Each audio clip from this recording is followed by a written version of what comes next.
Bro, why is it always the PE teachers built like a whole-ass refrigerator telling you to run faster? Like, you could be running your ass off in PE, your lungs are literally on fire, your legs feel like they're about to disconnect from your body, and you're pretty sure you're about to get sent to the gates of heaven.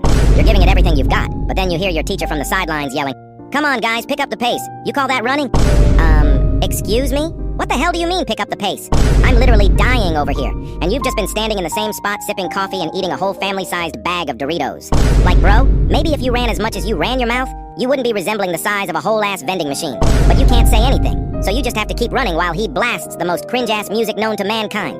Like, bro, if you want me to run faster, at least give me a playlist that doesn't make me want to voluntarily break my ankle and sit out the rest of class. Subscribe for a kiss.